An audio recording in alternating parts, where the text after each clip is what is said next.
হামের প্রকোপের বিষয় জানাতে বরিশাল থেকে যুক্ত আছেন আমাদের সহকর্মী সৈয়দ মেহেদী হাসান, আর কুষ্টিয়া থেকে যুক্ত আছেন আমাদের সহকর্মী জহুরুল ইসলাম। শুরুতেই যাচ্ছি মেহেদীর কাছে, তিনি বরিশালের খবর জানাবেন। মেহেদী, বরিশালে এখন আক্রান্তের হার কেমন দেখছেন, আর হাসপাতালে রোগীর চাপ কেমন দেখছেন? রোগী সামাল দেওয়ার জন্য কি হাসপাতালের পর্যাপ্ত ব্যবস্থা রয়েছে কিনা? ইমন, আপনাকে ধন্যবাদ। আমি এই মুহূর্তে রয়েছি শেরেবাংলা মেডিকেল কলেজ হাসপাতালের শিশু ওয়ার্ডের।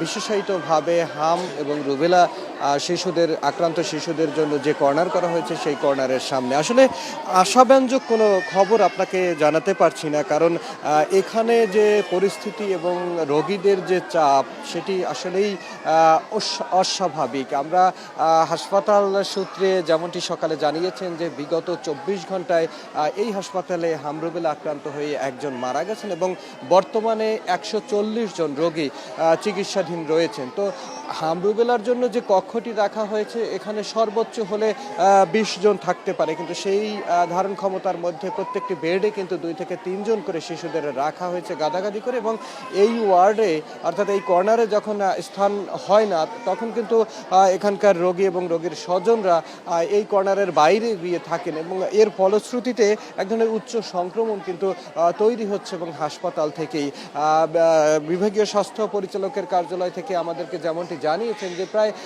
১৪০০ ছাড়িয়েছে ইতিমধ্যে বরিশাল বিভাগে আক্রান্তের সংখ্যা, এবং মৃতের সংখ্যা ১৫ জন। এছাড়া এইখানকার যে হাসপাতালগুলো রয়েছে সেখানে নির্দেশনা রয়েছে, কিন্তু সেই নির্দেশনা অনুসারে চিকিৎসা পাচ্ছেন না বলে কিন্তু রোগী এবং রোগীর স্বজনরা জানিয়েছেন। ফলে এই হাম চিকিৎসায় এসে এক ধরনের কিন্তু দোটানার মধ্যে কিন্তু রয়েছেন রোগীরা, যদিও চিকিৎসকরা বলছেন যে রোগীর অস্বাভাবিক চাপের কারণেই তাদেরকে হিমশিম খেতে হচ্ছে, কারণ এই দক্ষিণাঞ্চলের মধ্যে সবথেকে বড় চিকিৎসা কেন্দ্র হচ্ছে এই শেরেবাংলা মেডিকেল কলেজ হাসপাতালে, কিন্তু এই হাসপাতালটিতে ৫০০ ওয়ার্ড থাকলেও কিন্তু এখানে উন্নীত করা হয়েছে ১০০০ ওয়ার্ডে, কিন্তু সেই অনুসারে লোকবল এবং এখানকার জনবল সেটি কিন্তু উন্নীত করা হয়নি। ফলে এক ধরনের হিমশিমি খেতে হয়, এবং চিকিৎসা দিতে এবং চিকিৎসা নিতে দুটি কাজেই কিন্তু বিড়ম্বনার মধ্যে পড়তে হয়। বরিশাল থেকে এই ছিল আমার কাছে সর্বশেষ। মেহেদী, আপনাকে অসংখ্য ধন্যবাদ। দেখতে পাচ্ছি কুষ্টিয়া থেকে আমাদের সহকর্মী জহুরুল যুক্ত হচ্ছেন। জহুরুলের কাছ থেকে জানতে চাই, জহুরুল, কুষ্টিয়ায় হামের প্রকোপ কেমন দেখছেন, আর সেই প্রকোপ সামাল দিতে কি কি ব্যবস্থা নেওয়া হয়েছে?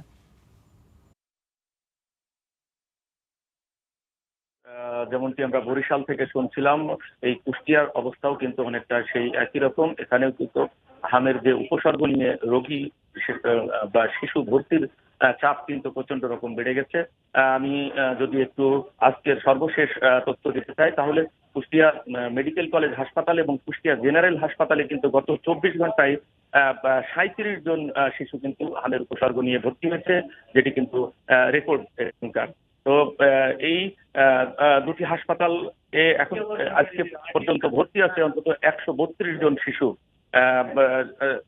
আমি তথ্য জানিয়ে রাখি, এ পর্যন্ত কিন্তু এই কুষ্টিয়ায় হামে আক্রান্ত হয়ে অন্তত ৮ জন শিশু কিন্তু এরই মধ্যে মারা গেছে।